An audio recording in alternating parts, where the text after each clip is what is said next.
За бүгдээрээ сайн байцгаана уу? Өнөөдөр 1 сарын 8-ны өдөр байна. Эхлэл номны 25-аас 28 дугаар бүлэг хүртэл уншихад бэлэн болсон байна. За хамтдаа Эхлэл номны 25 дугаар бүлгийг эхлээд уншъя. Авраам нь Хетурах гэдэг нэртэй өөр нэгэн эхнэр авчээ. Тэр эхнэрээс нь Зимран, Югшан, Медан, Медиан, Яшбах, Шуух хэмээх 6 хүү төрсөн байна. Югшан нь Шиба, Дедан хэмээх хүүгүүдтэй болов. Деданы удмаас Ашурим, Летүш болон Лүмийн овог үүсжээ. Медиан нь Ифа, Эфир, Ханух, Абида, Элдах хэмээх 5 хүүтэй болов. Эдгээр нь Хетурахын үр сад болно. Авраам өөртөө байгаа бүх юмыг хүү яацхахта өвлүүлэн өгсөн болоо. Харин татвар эмсийнхэн бусад хүүхдүүдэд бэлэгсэлт өгч амьд сэрүүн байхдаа Исаакаас холдуулаад тэднийг дорн зүг рүү явуулан сууршуулжээ. Авраам 175 наслаад насан эцэс болов. Авраам насны туйл болоод туулж өнгөрөөсөн амьдралдаа сэтгэл хангалуун нас барж өвөг дээдсийнхэн араас ийхүү явсан болоо. Хүү Исаак, Ишмаил хоёр нь түүнийг Мамри хотын зүүн талд буй Хит үндэстэн Цухарын Ифруны тарайн талбайн ойролцоох Махпилах хэмээх хадан агууд нутаглуулсан болно. Тэрхүү газрыг Авраам нэгэн Хит үндэстэн хүнээс худалдан авсан ажээ. Авраамыг тэнд эхнэр Сараг нь нутаглуулсан хадан булшинд оршуулв. Авраамыг нас барсны дараа ертөнцийн эзэн түүний хүү Исаакийг юрөөжээ. Исаак нь тэр үед Бээр Лахайруу гэдэг нэртэй газарт амьдран сууж байлаа. Сарагийн зарц бүсгүй байсан Египт үндэстэн эмэгтэй Хагаар нь Авраамд хүү төрүүлж өгчээ. Тэр нь Ишмаил гэдэг нэртэй бөгөөд түүний удам судар гэвэл дараах болно. Үүнд Ишмаилийн хүүгүүдийг төрсөн дэс дараагаар нь тоочвол Невагут, Хедар, Аад Бэл, Мепсам, Мишма, Дума, Маса, Хадад, Тима, Этүр, Нафиш, Хидмах нар болно. Эдгээр нь Ишмаилийн хүүгүүд бөгөөд тэд өөр өөрсдийн овгуудын удирдагч болоход оршин суудаг газар хотууд нь хүртэл тэдний нэрээр нэрлэгдэв. Ишмаил 137 хүрээд насан эцэс болоход түүнийг төрөл садангуудынх нь хамт нутаглуулжээ. Түүний удмууд нь Авраамийн бусад удмуудаас салан тусгаарлаад Египтийн зүүн хил болон Ассир улсын хооронд орших Хавилахаас Шүүр хот хүртэл нутаглаж байлаа. Авраамийн хүү Исаакийн удам судрыг тоочвол дараах болно. Үүнд Авраам Исаакийн эцэг юм. Арам үндэстэн Битүүлийн Ребекаг эхнэр болгон авахдаа Исаак 40 настай байлаа. Ребека нь Месопотамд суудаг Арам үндэстэн Лабаны бүсгүй дүү ажээ. Эхнэр нь хүүхэд төрүүлэхгүй байсан учраас Исаак эхнэрийнхээ төлөө мөнхийн эзнээс өр хүүхэд хүсэн гуйв. Мөнхийн эзэн түүний гуйлтыг ёсоор нь болгоход эхнэр Ребека нь хөл хүндтэй боллоо. Хевлид нь буй ихэр хүүхдүүд хоорондоо тэмцэлдэх мэт тонгочин хөдлөхт нь Ребека яагаад надад заавал ийм юм тохиолдох ёстой юм бэ гэж хэлээд мөнхийн эзнээс юу болж байгааг асуусан байна. Мөнхийн эзэн түүнд хэлэхдээ Хевлид чинь 2 үндэстэн байна. Чамаас төрсөн 2 ард түмэн бие биенээсээ салан 2 тусгаар улс болно. Нэг нь нөгөөхөөс хүчтэй болно. Ах нь дүүгийнхээ зарц нь болно гэжээ. Төрөх цаг нь болоод ирэхэд Ребекагийн Хевлид ихэр хүүхдүүд байгаа нь мэдэгдэв. Эхнийх нь час улаан өнгөтэй хүү байлаа. Түүний бүх бие нэлен хүдэ урт улаан үсээр хужигдсан байсан учраас Исав гэдэг нэр өгчээ.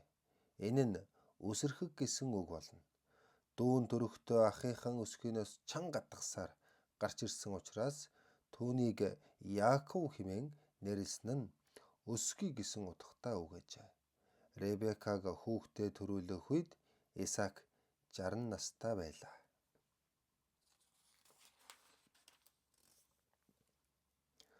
Хүүгүүд эрийн цэнд хүрч ууган хүү Исав нь хээр хөдөө тэнэх дуртай мэргэн анчин болж харин дүү Яаков нь гэр зураа байдаг өг дуу цөөнтэй хүн болов. Исавын авчирдаг ангийн маханд эцэг нь дуртай болоод түүндээ илүү дотн болж харин эх нь Яаковдаа илүү хайртай болжээ. Нэгэн удаа Яаков улаан зармаар шүл хийгээд сууж байтал Исав хээрийн аянаас өлөн хоосон буцаж ирээд би тэсхийн аргагүй их өлсөж байна. Наад улаан шүлнөөсөө надад идүүлээч гэлээ. Үүний дараа тэрээр Идом буюу улаан гэдэг хоч нэртэй болов. Яаков түүнд хэлэхдээ эхлээд чи надад ууган хүүгийн өв залгамжлах эрхээ өгчих гэхэд тэгээд өлсөж өгөх гэж байж тэр эрхээр чинь би юугаа хийх юм бэ хэмээн Исав хариуллаа. Яаков хариуд нь тэгвэл чи эхлээд тэр эрхээ надад өгөхөө андгайлан тангаргал гэхэд Исавч тангараг тавин ууган хүүгийн ёсоор өв залгамжлан авах бүх эрхээ ийнхүү Яаковд худалджээ. Тэгэхэд нь Яаков түүнд талхтай улаан зарман шүлөгч Исавч идэж ууж цадаад гарч одов. Исав ийнхүү ууган хүүгийн эрхээ огт том жиргүүгээр алдсан болоо. За үргэлжлүүлэн 26 дугаар бүлгийг хамт уншийе. Тэр нутагт ган гачиг болж өлсгөлөн эхлэв. Урд нь Авраамыг амьд зэрүүн байх үед тэнд бас нэгэн удаа их ган гачиг болсон ажээ. Исаак Пилишет үндэстнүүдийн Герар хотод очиж Пилишетийн хаан Абимелехийн дэргэд ирээд суулаа. Нэгэн удаа мөнхийн эзэн Исаакт үзэгдэн үгээ хэлэхдээ чи Египт орн руу бүү яваарай. Харин миний зааж өгсөн газарт л оршин суу. Чи эндээ сууж байх хэрэгтэй. Би цаг ямагт чамтай хамт байн. Чамайг өрөөж байх болно. Учир нь гэвэл би чамд болон чиний удам угсаанд энэ бүх газар нутгийг өгөх юм. Чиний эцэг Авраамд өгч байсан ам тангараа би биелүүлэх болно. Чиний удам угсааг би огторгын одод мэт олон болгоод энэхүү газар нутгийг тэдэнд өмч болгон өгнө. Чиний удмуудаар дамжуулан энэ дэлхийн бүх улс үндэст нь надаас өрөөл авна.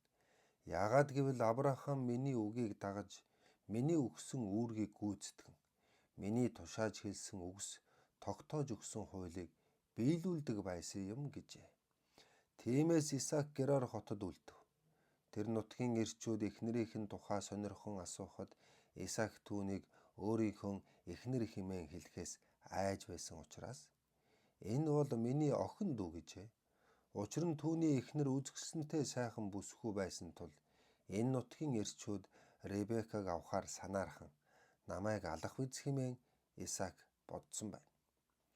Исаакийг тэнд нэлээд удаан амьдрсны дараа Герар хотод суугаа Пилишетийн хаан Абимелех нэгэн удаа ордныхоо цонхоор хартал Исаак Ребека хоёр янаглаж байлаа. Тиймээс Абимелех Исаакийг дуудаад тэр бүсгүй эхнэр чинь байтал чи түүнийг яахан дүүгээ гэж хэлвэ гэв. Исаак түүнд хариу хэлэхдээ түүнээс минь болоод эндхийн эрчүүд намайг алчхна гэж би бодсон юм аа гэжээ. Юу хийж байгаа чинь энэ вэ? Тэгвэл манай цэргүүдийн нэг нь эхнэртэй чинь хүчээр унтаж гин буруу нь бидэнд ноогдож болох байлаа шүү дээ гэж Абимелех хаан хэлээд энэ хүнийг болон түүний эхнэрийг хөндөж зүргэлсэн этгээд цаазлуулна гэсэн зарлиг гаргажээ. Исаак тэр нутагт үр тариад тэр жилдээ тарьсан үрнээс 100 дахин их ургац хураан авлаа. Мөнхийн эзэн түүнийг ерөн Исаакч улам илүү хөрөнгө чинээтэй болсоор сүүлдээ асар баян хүн болжээ. Ингээд тэр маш олон мал сүрэгтэй болж зарц нэрийнх нь тоож олширсан учраас Пилишетүүд түүнд атаархаж эхлэв. Урд нь тэр нутагт Исаакийн эцэг Авраамын зарц нар олон худаг ухсанд хорсож атаархсан Пилишетүүд түүнийг нь шороогоор бөглөж дарсан байлаа. Тэгтэл Абимелех хаан Исаакийг дуудаад чи одоо дэндүү хүчрэхэг болж байгаа учраас бид чамаас айж байна. Одоо чи манай нутгаас явсан нь дайр байна гэжээ. Тэгэхэд Исаак тэндээсээ нүүгээд Герарын тал хөндөд очиж суулаа. Эцэг Авраамыг нь амьд сэрүүн байх үед ухсан олон худгуудыг Исаак дахин ухвав. Учир нь Авраамыг нас барсны дараа нутгийн Пилишетүүд тэдгээрийг нь бөглсөн байжээ. Исаак тэр худгуудыг дахин ухуулад эцгийнхэн өгсөн хуучин нэрсээр нь нэрлэв. Харин Исаакийн зарснаар тэрхүү хөндий талд шинэ худаг ухаж байхдаа нэгэн ундрмал булгийн ус олжээ. Гэтэл тэр хавийн хончид Исаакийн хончидтой маргалдан энэ булаг бол манайх гэсэн учраас Исаак тэр худгийг Эсэх хэрүүл гэсэн утгатай үг хэмээн нэрлэв. Ингээд тэд бас нэгэн худаг ухаж түүнээсээ болоод дахин маргалдсан учраас Исаак тэр худгийг Ситнах эсэргүүцэл гэсэн утгатай үг хэмээн нэрлэв.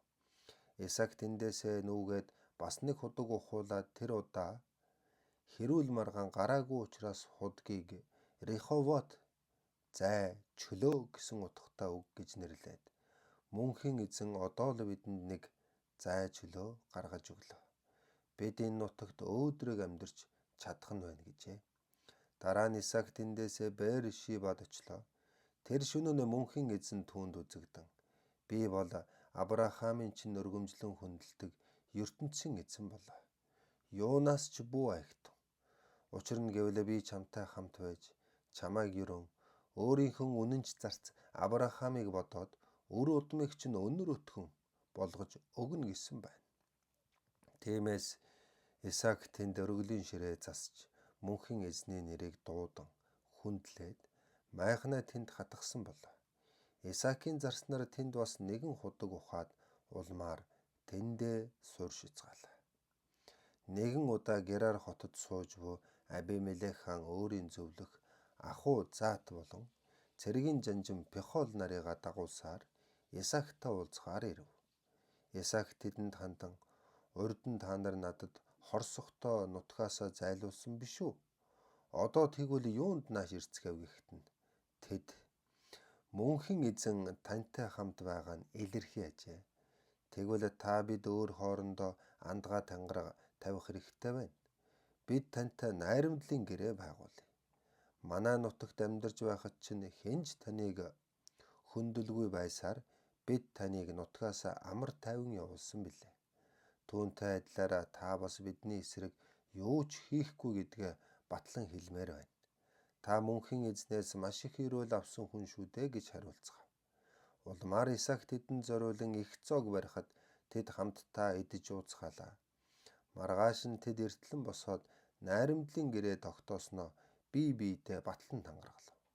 Ингээд Исаак тэднийг үдэн гаргаснаар тэд ч тэндээсээ нутгийн зүг амар тайван буцжээ. Тэр өдөртөө Исаакийн зарснаар ирээд дахин шинээр худаг ухан цэвэр ус олсноо хэлэхэд Исаак тэрхүү худгийг Шиба тангараг гэсэн утгатай үг хэмээн нэрлсэн бөгөөд өнөөг хүртэл тэрхүү хот нь Бээр Шиба нэртэй хэвээр болоо. Исав 40 хүрээд Бээрийн ихүүдид илүүний Басмат хэмээх Хит үндэстний 2 бүсгүйг эхнэр болгон авчээ. Тэднээс болоод Исаак, Ребека хоёрын амьдрал төвөгтөө хэцүү болсон байна. За үргэлжлүүлэн 27 дугаар бүлгийг хамт уншийе. Исаак өтөлж хөгшрөөд нүдний хараа нь муудан юм үзэхэ болов. Нэгэн удаа тэрээр ууган хүү Исаваа дуудаад хайрт хүү минь ээ гэхэд Исав нь юу вэ аваа гэлээ. Эцэг нь түүнд хандан за аав нь насан өндөр боллоо. Хизээгүй нас барж мэднэ. Амьд байгаа үед мөн чи нум сумаа авч хээр гараад нэг ан хийгээд тгээч. Тэгээд ангийн махаар аавда хамгийн дуртай хоолыг нь хийж өгөөрэй. Аав нь хүүгийнхээ гараас нэг сайхан хоол идчихэд өгөхөөс өмнө хүүгээ ёроомөр байна гэв. Исаак Исав хүүдээ энэ үгийг хэлж байхыг нь Ребека сонсжээ. Тиймээс Исавыг ан хийхээр хэр хөдөө явсныхан дараа Ребека хүү Яаковд дуудаад Исав ахад чинь эцэг чинь юу хэлхийг би сонслоо. Түүнийг анд явуулаад ангийнх нь махаар сайхан хоол хийлгэснийхээ дараа өгөхөөс өмнө өрөөнө гэж байна. Тэгэхээр одоо хөөмөн чи ээжийнхээ хэлсэн бүхнийг хийсгвэ. Одоо очиод Яман сүргээс 2 тарган борлон ишиг шилж аваад ир. Аавд чинь би хамгийн дуртай хоолыг нь хийж өгнө.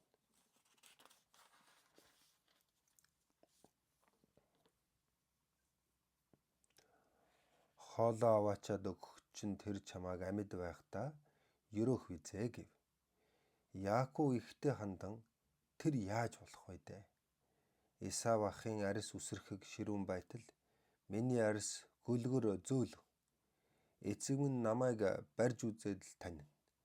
Тэгвэл би түүнийг мэхэлсэн болоод ерөөл авах нь бүү хэл хараал хүртэн шүү дээ гэв. Гэтэл эхэн түүнд хэлэхдээ хүү минь ээ, хэрвээ тэр чамааг хараавал хараал нь над дээр л буух болтугай. Зөвхөн ээжийнхээ үгийг дагаад 2 тарган борлон ишиг шилж аваад ир гэжээ. Тийхүү Яаков ихтэй хэлсэн ёсоор нь борлон ишиг авчирж өгөхөд эхэн Исаакийн хамгийн дуртай хоолыг бэлтгэлээ. Дараа нь тэр гэртээ хадгалж байсан ууган хүү Исавийн гоёлын хувцсыг баг хүү Яаковдоо өмсүүлээд өсгүй гөлгөр арьстай хүзүү гарт нь саяхан алсан борлон ишгний арьсыг боож чанаж бэлтгэсэн амтд хоол шинээр барьсан талхаа Яаковын гарт барив. Яаков эцгийнхээ майханд ороод аваа гэхт нь юу гэв? Чи миний аль хүү вэ гэж тэр асуулаа. Би ууган хүү Исав чинь байна. Хэлсэн ёсоор чинь бүгдийг хийлээ. Одоо та босч суугаад ангийн махтай хоол идчих. Тэгээд хүүгээ нэг өрөөгөөч гэж Яаков хэлв. Гэтэл Исаак хүүдээ хандан хөөмөн чи яаж ийм хурдан амжуулва гэж асуухт нь. Мөнхийн эзэн таны өргөмжлөн хүндэлдэг ертөнцийн эзэн надад туслалаа хэмээн Яаков хариулжээ. Тэгтэл Исаак түүнд хандаж за чи аавдаа ойртоод суугаарай. Тэгвэл би чамайг барьж үзээд Исав хүмүн мөн эсхийг танина гэв. Яаков дөхөөд суутал эцэг нь түүнийг тэмтэрж үзээд хачи юм аа. Дуу нь болохоор Яаковын дуу байх шиг. Гэтэл гар нь яахын аргагүй Исавийнх байна гэлээ. Ребека Яаковын гарыг Яманы арьсаар боосноос тэр нь яг л Исавийн гар шиг ширүүн өсөрхөг байсан тул Исаак түүнийг танилгүй ерөөх болжээ. Гэхдээ дахин түүнээс лавлан чи үнэхээр миний хүү Исав мөн үү гэж асуухт нь Яаков мөн гэв. Исаак тэгэхэд нь за тэгвэл наад хоолоо нааш нь тавьчих. Хүүгийнхэн алсан ангийн махтай хоолыг идээд аав нь чамайг ерөө ид гээд Яаковын авчирсан хоолыг идэж дарсыг ууснаа. Хөөмөн аавыгаа үнс гэжээ. Яаков уламд өгөж очиод эцгийнхээ үнсгэд Исаак Исавийн хувцсны үнэрийг үнэртээд ерөөхтөө хүүгийн минь хувцсны үнэр мөнхийн эзний ерөөсөн хээр талын үнэр мэт сайхан юм аа. ертөнцийн эзэн шүүдрийн усаар газрыг чинь ундаалж газрын өгөөжөөр чамааг тэтгэн ариван их үр тариа халигж цалигсан дарс өгөх болтугай. Ард түмнүүд чамд үйлчлэн зүтгэж улс үндэстнүүд өмнө чинь мөргөх болтугай. Ахан дүүсээ хүртэл чи захирах болтугай. Нэгэн ихээс төрсөн тэд чинь чиний өмнө сөгдөг болтугай. Чамайг хараасан бүхэн хараал хүртэж чамайг ерөөсөн бүхэн ерөөл хүртэг болтугай гэжээ. Исаакийг ийхүү ерөөснийхэн дараа Яаков тэндээс гарлаа. Түүний гарангуут нь Исав ан аваасаа буцаж ирв. Ингээд тэр ангийн махаар амтд сайхан хол бэлтгэн эцэг дээрээ ороод заава босч суугаад хүүгийнхээ хийсэн ангийн махтай хоолыг идчихэд хүүгээ нэг ерөөж өгөөч гэхт нь чи хэн бэ гэж эсэг Исаак нь асуухад тэр ууган хүү Исав чинь байна гэжээ. Үүнд Исаак ихэд сандарч бүх биеийн жичрэ. Тэгвэл хэн надад ангийн махаар хоол хийж өгсөн бэ? Чамайг ирэхээс өмнө би хийсэн хоолыг нь идчихээд түүнийг ерөөс нэгэнд өгсөн ерөөлийг би буцааж авч чадахгүй шүү дээ. Тэр ерөөл бат орших болно гэв. Эсав эцгээсээ энэ үгийг сонсонгуудаа ихэд гутран өндөр дуугаар орилон гуйхдаа аав минь ээ, та намайг ч гэсэн ерөөгөөч дээ гэхэд дүү чинь ирж намайг мэхлээд чиний авах ёстой ерөөлийг өөртөө аваад явчихлаа да гэж Исаак хариулв. Тэр чинь Яаков мэхлэгч нэрэндээ яг таарсан амьд. Намайг тэр ийхүү 2 удаа мэхлээ. Эхлээд ууган хүүгийн өв залгамжлах эрхийг минь авсан. Одоо миний ерөөлийг авчихлаа хэмээн Исав хэлээд. Ааваа надад хэлэх өөр ерөөл танд байхгүй гэж үү гэхэд Исаак хариуд нь хэлэхдээ хүү минь түүнийг чинь би чиний дээр гаргасан. Түүний бүх төрөл саданг би бас түүний гарын дор оруулсан. Ургац тариа усан үзмийн дарсаар хүртэл би түүнийг дутахгүй болгосон. Одоо би чамд юугаар туслах вүлээ дээ гэв. Исав эцэгтэй хэлэхдээ аав минь ээ, та надад ганц чултгай ерөөл хэлж өгөөч дээ. Намайг ч гэсэн та ерөөж үзээч аав минь гэд уйлан орилж. Тэгэхэд нь эцэг Исаак нь түүнд хариу хэлэхдээ газрын өгөөжөөс чи хол явна. Шүүдрийн тусал чам дээр унахгүй. Гартаа барьсан сэлмээ ашиглан чи амьдрна. Дүүгийнхээ төлөө чи хүчин зүтгэнэ.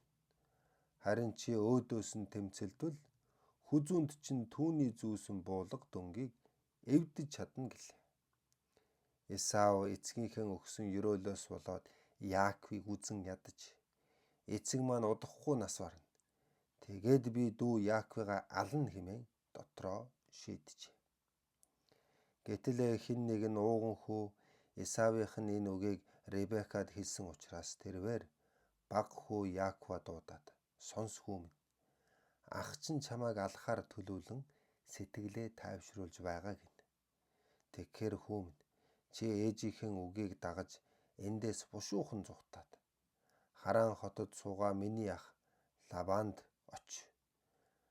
Ахын чинь уур хилэн дарагдтал чи тэндээ л байгаарай. Ахын чинь уур хилэн дарагдаад хийсэн хэргийг чинь мартаад ирэхээр би чам руу хүн явуулан нааш нь дуудвал. Ганцхан өдрийн дотор 2 хүүгээ алдах хэрэг надад алга байна гэв.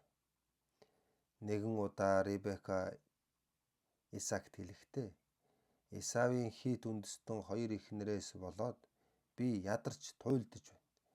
Яаков маань бас энэ нутгийн иймэрхүү бүсгүйтэй гэрлвэл амьдралд минь сайн сайхан юм гэж үнэндээ алга болох нэ гэжээ. За үргэлжлүүлээд өнөөдрийн хамгийн сүүлчийн бүлэг болох 28 дугаар бүлгийг хамт уншаад дуусгая. Тэгэхэд нь Исаак Яаковыг дуудан өрөөгөөд чи Хинан үндэстний бүсгүйг эхнэр болгон авч болохгүй шүү хэмээн хатуу захиж. Эндээс яваад чи хойд зүгийн Месопотам оронд буй нагад сах Битүлийнхэнд очиж суув. Тэгээд нагад сах Лабаныхоо охидын нэгийг эхнэр болгон аваарай. Хязгааргүй хүчит ертөнцийн эзэн чамайг ерөө үр хүүхэд олонтой өнөр өтгөн болгоч. Чи өөрөө олон овгийг нэгтгсэн агуйх улс үндэстнийг бий болгох болтугай. Урд нь Авраамд өгсөн тэр ерөөлдөө ертөнцийн эзэн чамд болон чиний үе удамд өгөх болтугай. Тийхүү чи ертөнцийн эзнээс Авраамд өгсөн газар нутагт сууршин түүнийг бүр эзлэн авах болтугай гэд түүнийг явуулж. Яаков тийхүү Месопотамд буй Лабанид очихоор явлаа. Лабан нь Яаков, Исав хоёрын их Ребекагийн төрсөн ах бөгөөд Арам үндэстэн Битүлийн хүү ажээ. Исаак Яаковыг өрөөгөөд эхнэртэй болгохын тулд Месопотам руу явуулаад зогсоогүй түүнийг өрөөхтөө чи Хинан үндэстний бүсгүйчүүд дотроос эхнэр авч болохгүй шүү хэмээн хатуу захиж улмаар Яаковч эцэг эхийнхээ үгийг даган тийш явсныг нь Эсав мэджээ. Хянаа бүсгүйчүүд эцэг Исаакийнхэн сэтгэлд нийцэхгүй гэдгийг Эсав ойлгоод төрөл садангуудынхаа дотроос эхнэр авахар шийдэхдээ Авраамийн хүү Ишмаилинд очоод охин Махлатыг нь эхнэр болгон ав. Бүсгүйн ахыг Невагут гэдэг байлаа. Ийхүү тэр аваал эхнэрүүд дээр бас нэгэн эхнэр нэмж авсан болно. Яаков Беэр-Шибагаас гараад Харан хотыг чиглэн явжээ. Нар жаргаж байх үед Яаков нэгэн газар хурж ирээд тэндээ хонохоор шийдэн толгой дороо нэг том чулуу эвж тавиад унтлаа. Тэгтэл зүүдэнд нь газраас дээш тэнгэр хүртэл тавьсан нэгэн урт шат харагдав. Тэр шатны дээд тал нь тэнгэрт тулж, ертөнцийн эзний ер бусын элчнэр тэрхүү шатаар дээш доош явж байх нь бас харагдав. Би бол мөнхийн эзэн өвг эцэг Авраам, эцэг Исаак нарын чинь өргөмжлөн хүндэлдэг ертөнцийн эзэн билээ. Одоо чиний хэвтэж байгаа энэ газар нутгийг би чамд болон чиний хойч үед өмч болгон өгөх болно. Чи шорон түмэн удамтай болж тэд чинь 408 зохис тархан сууршна. Чамаар болон чиний үр садаар дамжуулаад даян дэлхийн бүх үндэстэн надаас ерөөл авна. Харж бай. Чамайг хаан ч явсан би хамт байж харж хамгаалах болно. Би чамайг энэ нутагт эргүүлэн авчирна. Учир нь гэвэл би хэлсэн бүхнээ гүйцэлдүүлдэг. Би чамайг хизээж орхихгүй гэжээ. Тэгтэл Яаков нойрноос сэрээд мөнхийн эзэн энд байх юм гэж би огт сансангүй гэв.